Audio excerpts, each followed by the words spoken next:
शिमला के कालीबाड़ी हॉल में युवा उत्सव कार्यक्रम में मुख्य अतिथि के रूप में पहुंचे विक्रमादित्य सिंह ने कहा कि युवा देश का भविष्य है।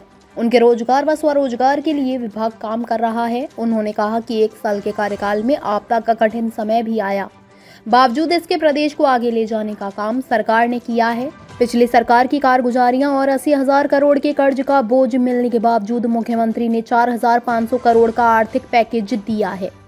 गारंटियों को चरणबद्ध तरीके से पूरा किया जा रहा है। सरकार के 1 साल के कार्यकाल पर विपक्ष पूरे प्रदेश पर धरने प्रदर्शन कर रहा है। उस पर विक्रमादित्य ने पलटवार किया। उन्होंने कहा कि विपक्ष ओछी राजनीति कर रहा है। उन्होंने कहा कि परिणाम कहीं और आए हैं, जयराम नाटी यहाँ डाल रहे हैं। यूं ही नहीं, नाटी किंग कहा जाता है। उन्हें अपने परिणाम देखने चाहिए। उन्हें 1 साल पहले सत्ता से बाहर का रास्ता दिखा दिया है। वह अनाप शनाप बयानबाजी कर रहे हैं। छत्तीसगढ़ के पैसे के इस्तेमाल को लेकर उन्होंने कहा कि तमाम जांच एजेंसियां उनके पास हैं, उसकी जांच करवाएं। उन्हें गरिमापूर्ण तरीके से बयानबाजी करनी चाहिए। आपदा को लेकर भाजपा ने विधानसभा में सरकार का समर्थन क्यों नहीं दिया? जयराम को इसका जवाब देना चाहिए।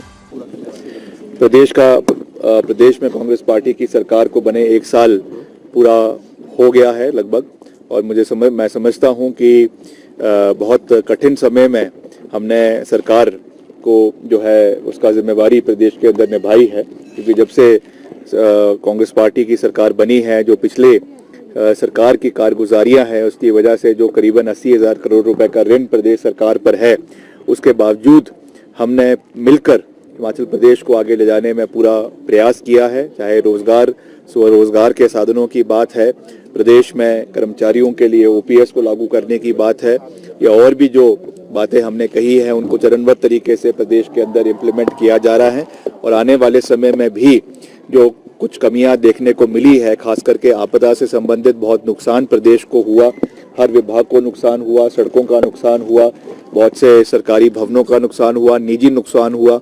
उसमें विपरीत परिस्थितियों में भी 4,500 करोड़ रुपए का पैकेज मुख्यमंत्री जी ने सरकार के माध्यम से प्रदेश की जनता को दिया है, जिसमें केंद्र सरकार से जितना सहयोग मिलना चाहिए था वो ना मिलने के बावजूद हमने मिलकर इस को प्रदेश के अंदर लागू किया है। मैं समझता हूं आने वाले समय में और मजबूती से हम आगे बढ़ेंगे। चैलेंजेस ज़रूर है, इसमें कोई दो राय नहीं है, मगर हमारी वचनबद्धता है कि जो बातें हमने करी हैं उनको हम चरणबद्ध तरीके से प्रदेश के अंदर लागू करेंगे, ये मैं कह सकता हूँ। विपक्ष काले दिवस के रूप में, ये विरोध दिवस के रूप में मनाने की बात है। मैं समझता हूँ कि ये ओछी राजनीति है, और जयराम जी जो है बेगानी शादी में जो है नाच रहे हैं, और जो है परिणाम कहीं और आए हैं, और जो है नाटी यहाँ लगा रहे हैं। तो वैसे यूं ही नहीं, जयराम जी को हिमाचल का नाटी किंग कहा जाता, हर जगह नाटी लगाने लग जाते हैं, मगर मर्जी उनकी है, लगाए अच्छी बात है, मगर वो अपने परिणाम देखें, अपनी कारगुजारियों को देखें, और सरकार द्वारा जो उनको 1 साल पहले सत्ता से बाहर किया गया है उस चीज़ पर ध्यान दें।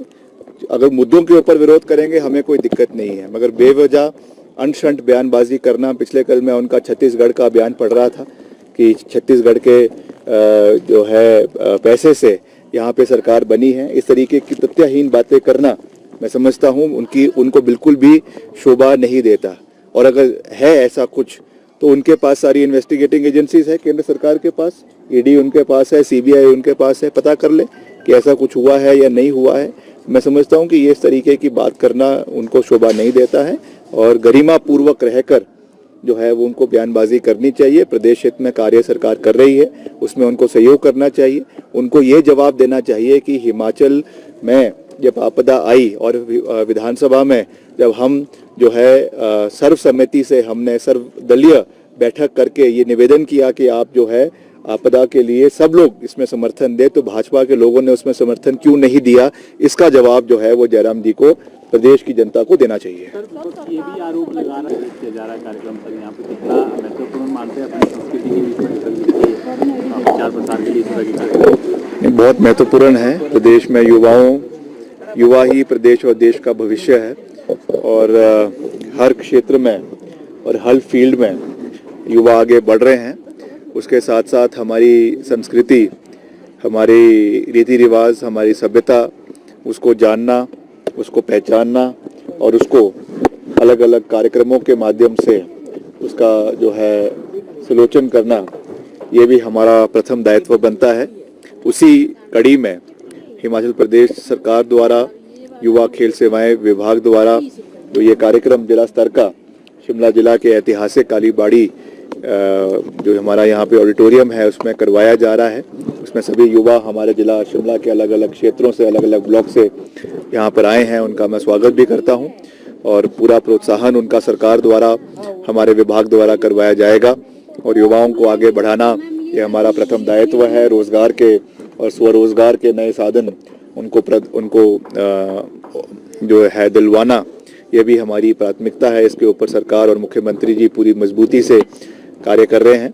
तो आज इसी कड़ी में मैं यहाँ पर आया हूँ और प्रदेश के युवाओं को उनके सुनहरे भविष्य के लिए बहुत बहुत शुभकामनाएं देना चाहता हूँ। सरकार के 1 साल को किस ताज़ा खबरों से जुड़े रहने के लिए हमारे चैनल को सब्सक्राइब करें और बेल आइकन को दबाना ना भूलें ताकि हर खबर की नोटिफिकेशन आपको मिलती रहे।